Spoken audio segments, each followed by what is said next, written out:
नहमदु व नसल्ली अला रसूलिल करीम अम्मा बाद बिस्मिल्लाहिर रहमानिर रहीम अस्सलामु अलैकुम and I hope you all are fine. Now students, in today's video we are going to start exercise 10.3. लेकिन before starting exercise 10.3 let's read theorem 3.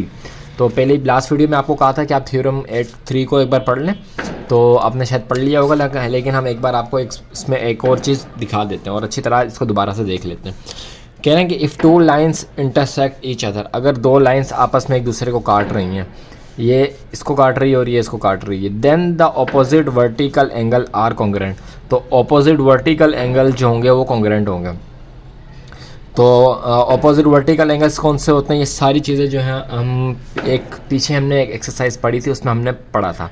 कौन सी एक्सरसाइज थी वो? यूनिट 7 में हम ये पढ़ चुके हैं, यूनिट 7 में हम पढ़ चुके हैं।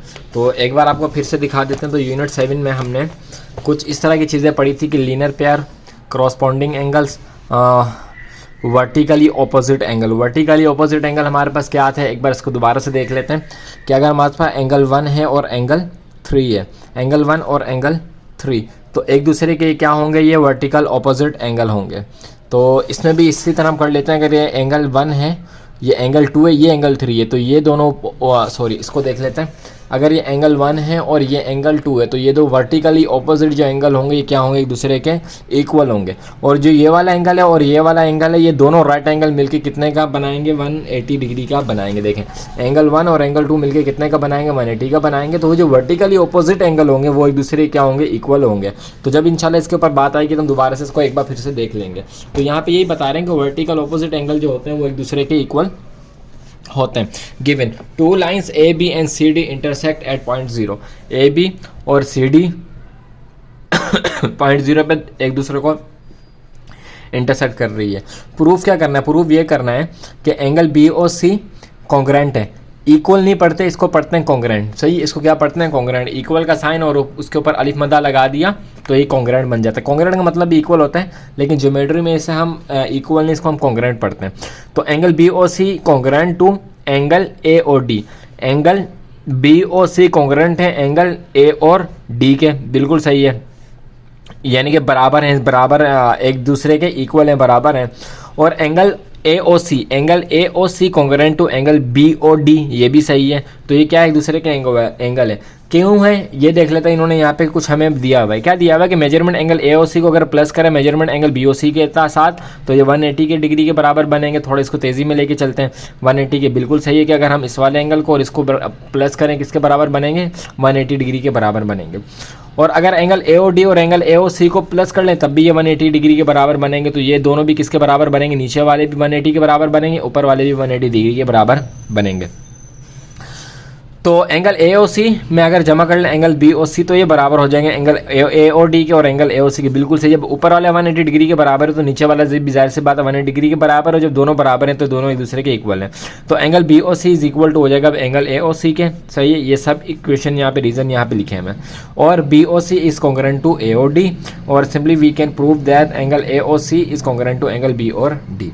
सही है, इसको अच्छी तरह से देख लें। पिछली स्टेटमेंट आपको समझाती थी जो हमने प्रूफ किया था, तो यहाँ भी आप देख लेंगे, इंशाल्लाह आपको समझ में आ जाएगा। तो ये था इनका थ्योरम 3। अब बढ़ते हैं एक्सरसाइज 10.3 की तरफ। उससे क्वेश्चन नंबर 1 को थोड़ा सा देख लेते हैं जो कि इन्होंने सॉल्व करके दिया हुआ है। कैसे सॉल्व करके दिया हुआ है कि in a figure of theorem 3, अगर थ्योरम 3 की रूल्स हैं, if measurement angle B O C is equal to 70 degree find the measurement angle other angles. अगर बी ओ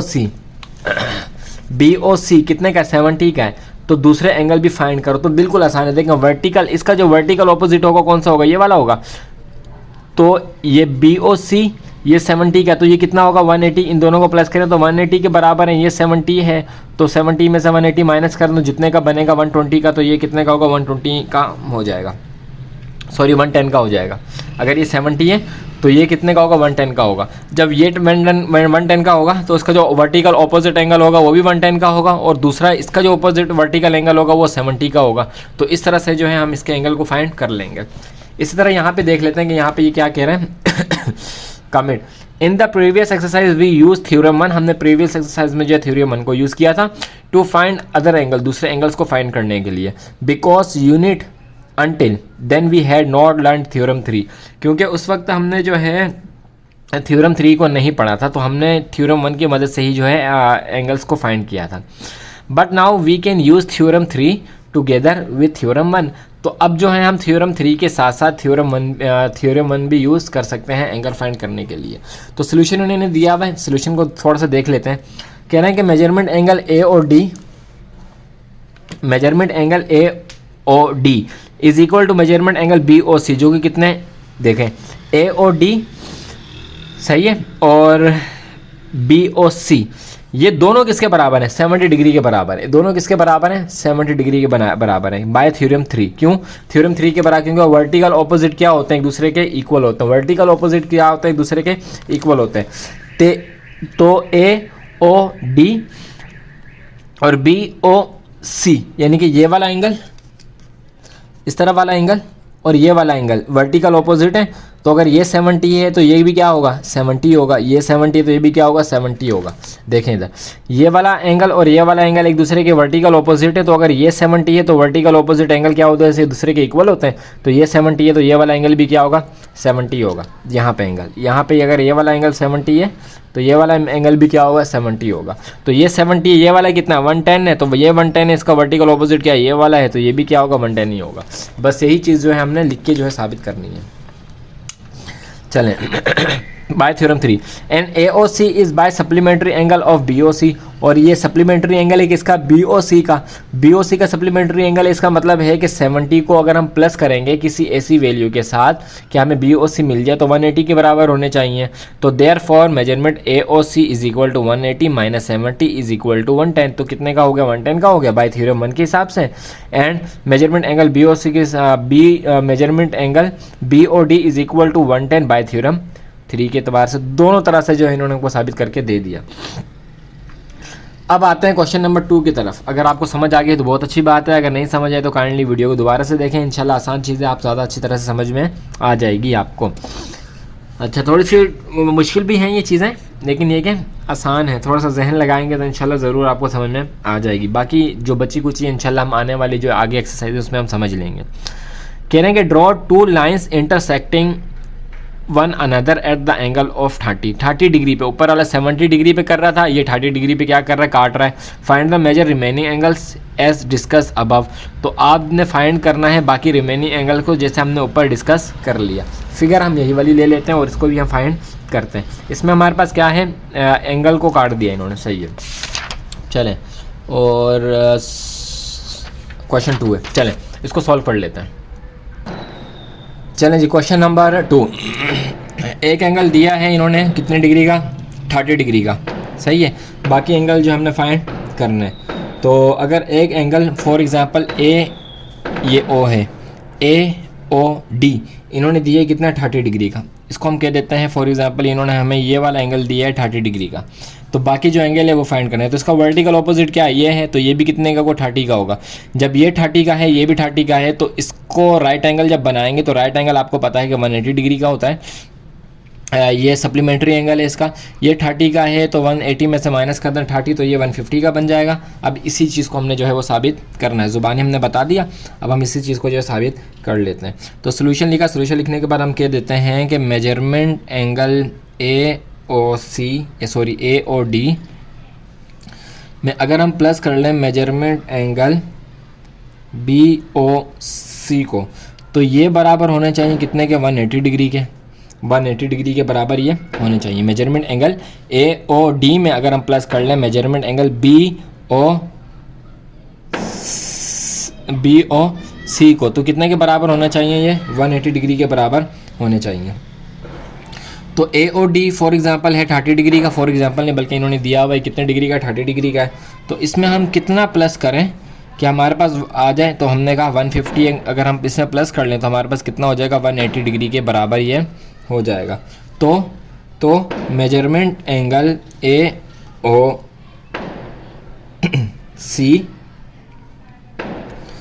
AOC बल्कि ये C है, AOC सही है।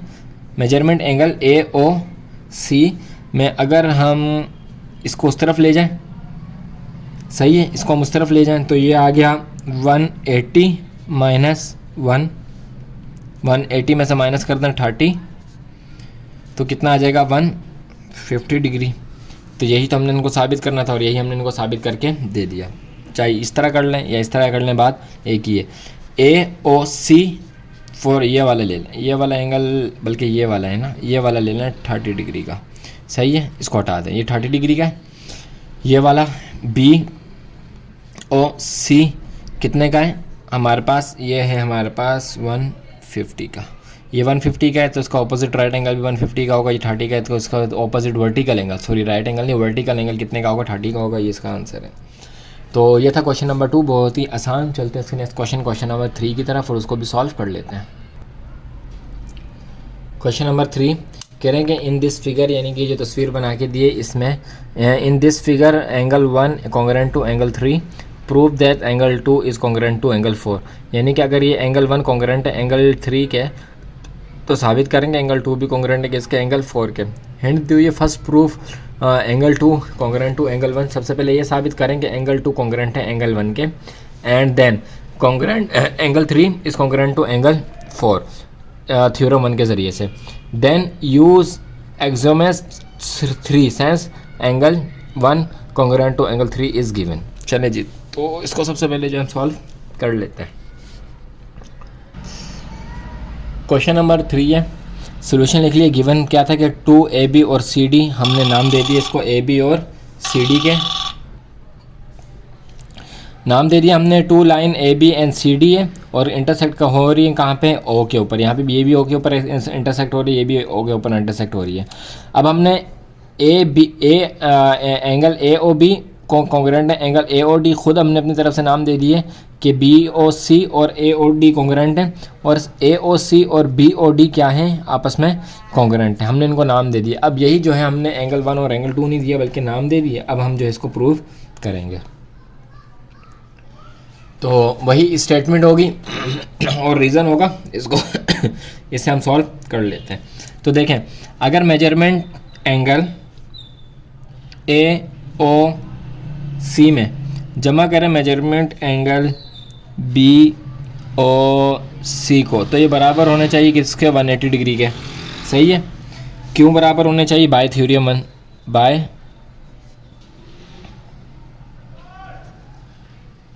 थ्योरम 1, बाय थ्योरम 1 के ज़रिए से। और नंबर 2 क्या है कि मेजरमेंट एंगल AOD में अगर हम प्लस करें मेजरमेंट एंगल AOC को, तो ये भी बराबर होना चाहिए किसके, 180 डिग्री के। किसके बराबर होना चाहिए, 180 डिग्री के। तो यही हमारा जो है ऊपर वाला ही जो हमारे इसमें क्या है, प्रूफ है। अब आते हैं नंबर 3 पे।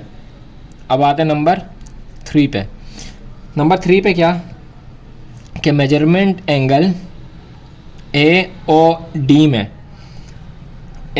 में अगर हम प्लस कर लें मेजरमेंट एंगल BOC को, तो ये बराबर हो जाएंगे। किसके, measurement angle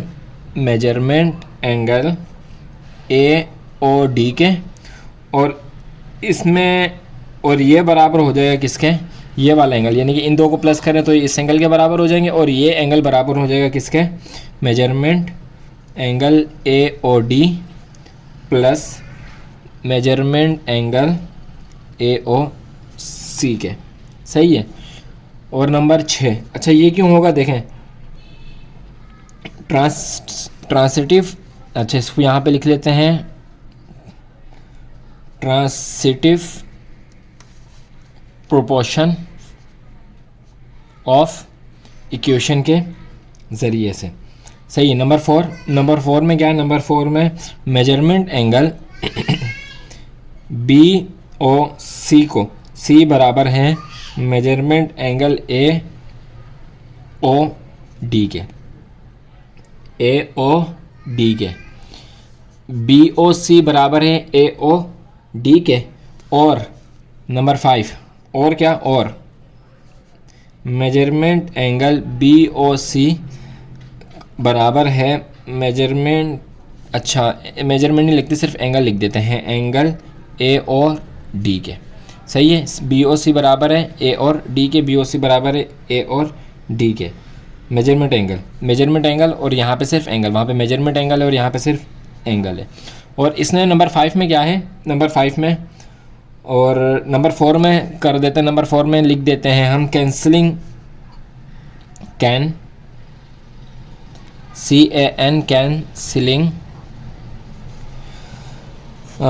measurement angle AOC from both side. और नंबर 5 का जो है उसमें हम बता के देते हैं कि हमने क्यों किया ये, क्योंकि if two angles are equal, अगर दो एंगल इक्वल हैं इन मेजर, नापने में, तो क्या है, दे आर कॉन्ग्रेंट, वो क्या है, कॉन्ग्रेंट है, दे आर कॉन्ग्रेंट, तो दे आर कॉन्ग्रेंट। और नंबर 6 जो है हमारा, उसमें हम बता देते हैं इन्हें कि similarly we can prove that, similarly we can prove that, क्या प्रूव दैट, हमने इसको साबित कर दिया क्या, बाय, किससे, बाय द अबव, जो ऊपर हमें बताया गया था प्रोसेस, ऊपर जो हमें प्रोसेस बताया गया उसके ज़रिए से हमने क्या कर दिया, साबित कर दिया। आखिर में Q, E और D, सही है, ये हो गया हमारे इस पूरे का आंसर। सही है जी, इसको कॉपी कर लें और यहाँ से भी देख लें और यहाँ से इसको पूरा कॉपी कर लें। हम सॉल्व करते हैं इसके नेक्स्ट क्वेश्चन, क्वेश्चन नंबर 4 को। चलें क्वेश्चन नंबर 4 को देख लेते हैं। क्या कहते हैं, if the bisectors of a pairs of congruent angle having the same vertex are two opposite rays. कह रहे हैं कि अगर इफ़ द बाइसेक्टर्स, जो चीज़ें कटी हैं बाइसेक्ट हुए हैं, ऑफ अ पेयर, किसी एक पेयर के, ऑफ कॉन्ग्रुएंट एंगल्स, जिनके एंगल्स एक दूसरे के बराबर हों, हैविंग द सेम वर्टेक्स, और दोनों उनका वर्टेक्स क्या है, सेम है, आर टू अपोजिट रेज, दो अपोजिट रेज में उनका जो वर्टेक्स है वो सेम है, then the side of the angle are two intersecting lines. तो कह रहे हैं कि तो जो साइड्स होंगी ऑफ द एंगल्स की, आर टू इंटरसेक्टिंग लाइंस, तो वो दो इंटरसेक्ट की हुई लाइंस होंगी। तो बस इन्होंने इतनी सी बात कही है और अब इन्होंने कहा है कि इसको सोल्यूशन करें, इसको सॉल्व करें। तो इसको सॉल्व कर लेते हैं। तो हम जो सॉल्व करेंगे उससे जो पिछली फिगर में हमें जो ये वाला एंगल दिया हुआ था, इसी के ऊपर जो हम इसको सॉल्व करेंगे। सही है जी, तो उसको सॉल्व करना स्टार्ट करते हैं। चलिए जी, सोल्यूशन स्टार्ट करते हैं। क्वेश्चन नंबर 4, सोल्यूशन गिवन है कि टू लाइंस AB और CD इंटरसेक्ट हो रही हैं कहाँ पे, पॉइंट O पर। यहाँ पे दो हैं, दोनों लाइंस क्या हो रही हैं, पॉइंट O पे इंटरसेक्ट हो रही हैं। टू प्रूफ, हमने साबित क्या करना है कि angle BOC congruent to angle AOD, ये वाला एंगल इसके कॉन्ग्रुएंट है, एंड अच्छा, और number 2 AOC congruent to angle BOD, और ये वाले जो है इसके कॉन्ग्रुएंट है। सही है, रीज़न है और स्टेटमेंट है, इसको हम करना सॉल्व कर लेते हैं। आप ऊपर वाले को कॉपी कर लें, फिर हम नीचे की तरफ जो है सॉल्व करना स्टार्ट करते हैं। तो चलिए स्टार्ट करते हैं इसको सॉल्व करना, स्टेटमेंट को और उसके रीजंस को। पहली स्टेटमेंट वही होगी हमारी, कौन सी, कि अगर मेजरमेंट एंगल AOD AOC, पहले ये वाला ले लेते हैं A और C में, अगर हम प्लस कर दें मेजरमेंट एंगल BOC को, तो ये किसके बराबर होंगी, 180 डिग्री के बराबर होंगे। सही है, और इसी तरह जो सेकंड है वो क्या है कि मेजरमेंट एंगल AOD में अगर हम प्लस कर दें मेजरमेंट एंगल A और C को, तो ये भी बराबर होगी किसके, 180 डिग्री के। दोनों किसके बराबर होगी, 180 डिग्री के। क्यों, क्योंकि बाय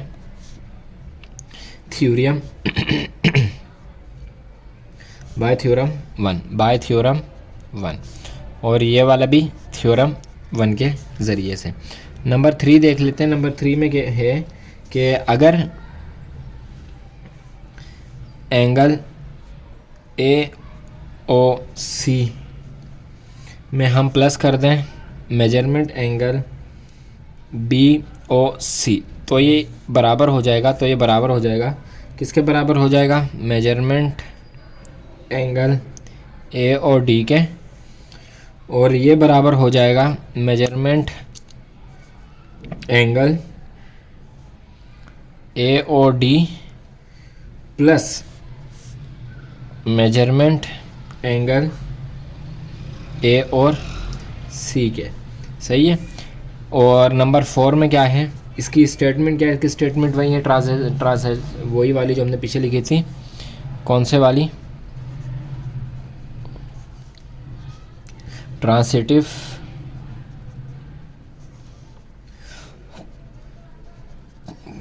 प्रॉपर्टी ऑफ इक्वेशन। सही है। और नंबर 4 में है कि एज वी नो दैट कि मेजरमेंट एंगल बी ओ सी बराबर है measurement angle A O D के।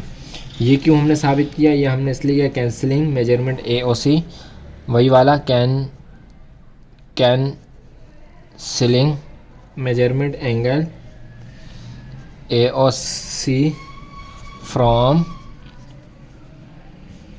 बोथ साइड, सही है। और नंबर 5 जो हमारा है, नंबर 5 में हम इसको कह देते हैं कि या फिर और एंगल बी और सी बराबर है एंगल ए और डी के। इसमें जो हम इसको प्रूफ दे देते हैं वो कहते हैं if two angles are equal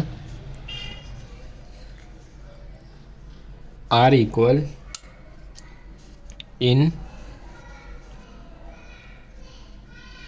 measure they are congruent.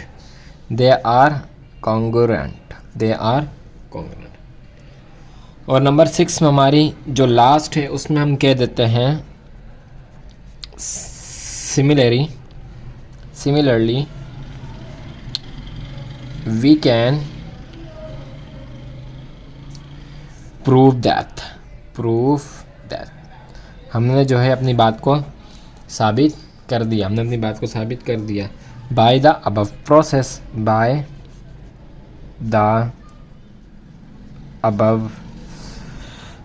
process। सही है जी। और वही आखिर में QED और ये हो गया इसका आंसर। सही है जी। इसको भी आप कॉपी कर लें। यहाँ से हमने रीज़न लिखना, स्टेटमेंट और रीज़न लिखना स्टार्ट किया और यहाँ तक जो हमने इसको कर दिया सॉल्व। तो चलते हैं इसके नेक्स्ट क्वेश्चन नंबर 5 की तरफ और उसको सॉल्व कर लेते हैं। क्वेश्चन नंबर 5 ये थोड़ा सा आसान क्वेश्चन है, इसको देख लेते हैं। कह रहे हैं कि in the following figures name the complementary angle, supplementary angle and in vertically opposite angles. तो कम्प्लीमेंट्री एंगल, सप्लीमेंट्री एंगल और वर्टिकली ऑपोजिट एंगल के बारे में हमें बताना है। तो कम्प्लीमेंट्री एंगल आपको पता है क्या होता है कि जब दो एंगल्स को प्लस करें तो उनका आंसर क्या आ जाए? 90 डिग्री के बराबर आ जाए। सप्लीमेंट्री एंगल के दो एंगल को प्लस किया जाए तो उनका आंसर जो है 190 डिग्री के बराबर आ जाए। और वर्टिकली ऑपोजिट एंगल यानी कि अगर यहाँ पे 1 है तो वहाँ पे क्या होगा? 3 होगा। इस तरह इन फिगर्स में सप्लीमेंट्री, वर्टिकली और कॉम्प्लीमेंट्री उनको सबको क्या करना है? अलग करना है। तो हमने आपके लिए करके रख दिया है। फॉर एग्ज़ाम्पल यहाँ पे आप देख लीजिए कि नंबर ए वाले में ई और डी, सही है। ये वाली साइड अगर ये वाला एंगल ले लिया जाए और ये वाला एंगल ले लिया जाए तो ये हमारा कॉम्प्लीमेंट्री एंगल बन जाएगा। इस तरह जी और एच, ये वाला एंगल ले लिया जाए और ये वाला तो हमारा 90 डिग्री का एंगल, ये 90 डिग्री का एंगल हमारा ये बन जाएगा। इसी तरह से बाकी एंगल से हमने फाइंड करना है। तो इसका जो आंसर है वो हमने यहाँ पे लिख दिया है। आप यहाँ से कॉपी कर लें और फिगर्स को बार बार देखें और इसे अच्छी तरह से समझ लीजिए। क्या नंबर 1 में है कि एंगल ई और एंगल डी और एंगल जी और एंगल एच कॉम्प्लीमेंट्री, फिर supplementary angle A, angle B, angle E, angle F और एंगल ए, ये क्या है? सप्लीमेंट्री एंगल है।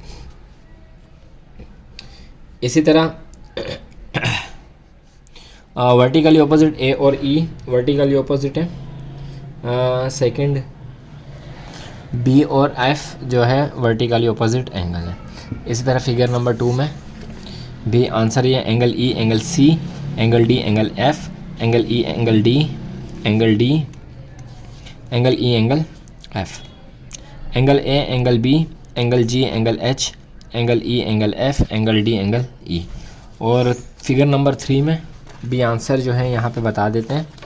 Angle E, angle D complement है और supplement angle E, angle H, angle G, angle F और एंगल ई, ये सप्लीमेंट है।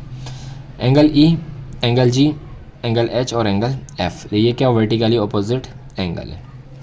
तो ये हो गया हमारा क्वेश्चन नंबर 5 का आंसर। क्वेश्चन नंबर 6 का आंसर है, उसको भी देख लेते हैं। क्वेश्चन नंबर 6 में हमें कुछ इन्होंने बना के दिया हुआ है, देखें। क्वेश्चन नंबर 6 में कह रहा है find the degree measure for the angles marked X, Y and Z. X, Y, Z जो नहीं दिया हुआ ना, उसकी हमने डिग्री मालूम करनी है। तो आपको पता है कि फॉर एग्जांपल अगर हम फिगर 1 ले लेते हैं तो इसमें हमें सिर्फ एक्स मालूम करना है, फिर ऐसे हमें एक्स मालूम करना है। तो ये वाला एंगल और ये वाला एंगल सही है, दो ये इन्होंने ये पूरा नहीं कहा, इसका मतलब है कि ये 180 तो नहीं बनेगा। जब ये वाला एंगल मालूम करने के लिए नहीं कहा, इसका मतलब है कि 180 तो नहीं बनेगा। जब 180 का नहीं बनेगा तो एक ही चॉइस हमारे पास बच जाती है कि 90 डिग्री का एंगल बना ले, यानी कि कॉम्प्लीमेंट्री बना ले। तो जब ये 20 है तो कितना प्लस करें तो 90 आ जाएगा हमारे पास, 70 प्लस करेंगे तो हमारे पास 90 आ जाएगा। तो इस तरह से इस वाले को एक्स, वाई, जेड और इस सब को भी हम इसी तरह से फाइंड करते हैं। अच्छा, तो इसको हम लिख भी लेंगे बाद में, पहले समझ लेते हैं। अगर नंबर 2 फिगर में आ जाए तो एक एंगल इन्होंने दिया हुआ है हमें कितना? 35, सही है 35, और ये वाला एंगल और ये वाला एंगल, तो 35 में कितना हम प्लस करें? देखें ये वाला एंगल भी इन्होंने बना के दिया हुआ है, तो 35 में कितना हम प्लस करें तो हमारे पास क्या आ जाए?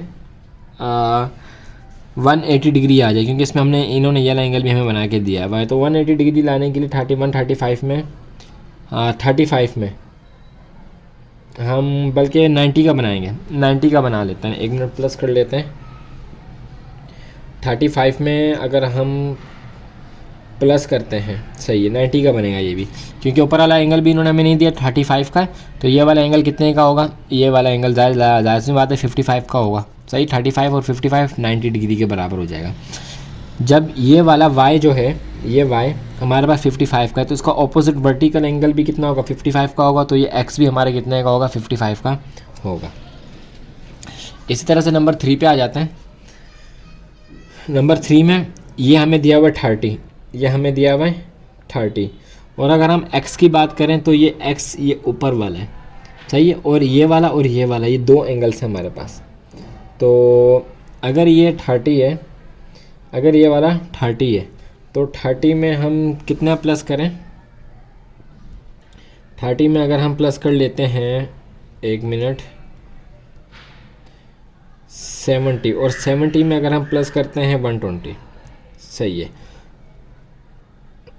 चलें देखें, 30 डिग्री का ये है, तो x जो हो जाएगा ना, इसका x वो हो जाएगा 55 का। x कितने का हो जाएगा? 55 का, सही है। और x 55 का है, तो इसका जो y होगा, y हो जाएगा 120 का। 120 और 30, 120, 30, 40, 50, और z हो जाएगा हमारा 40 का। तो ये 40 का, ये 30 का, x जो है वो 55 का, और z जो है वो 40 का, और y 120 डिग्री का। इस तरह एंगल 4 पे आ जाते हैं। तो एंगल 4 में हमारे पास दो एंगल इन्होंने 75 और 30 दिया हुआ है, तो 85, 95, तो ये 30 में हम कितना प्लस करें कि हमारे पास z का एंगल आ जाए? तो अगर इस पूरे को हम मिला लें तो 30, तो इन दोनों को अगर हम प्लस करें तो 170 का एंगल बन जाएगा हमारे पास। तो ये z को हम कर लें 140, 50, 60, 70, सही है। तो ये z को कर लें 140, y हमारे पास हो जाएगा सिर्फ 10 डिग्री का, और x हमारे पास हो जाएगा 110 का, 110 का। तो इस तरह से ये हमारा जो पूरा है इसको भी सॉल्व हमारा ये हो जाएगा, क्योंकि एंगल तोड़ के दिए हैं मैंने, सही है। तो इसको हम अपनी कॉपी पे भी मेंशन कर लेते हैं। तो ये है इसके आंसर जो हमने यहाँ पे कर दिए मेंशन, और इसी के साथ साथ जो है हमारी एक्सरसाइज 10.3 होगी कंप्लीट। मिलेंगे आपसे नेक्स्ट एक्सरसाइज में, तब तक अपना ख्याल रखिएगा, हमें दुआ में याद रखिएगा। अल्लाह हाफिज़। प्रैक्टिस करते रहें और मेहनत जारी रखें।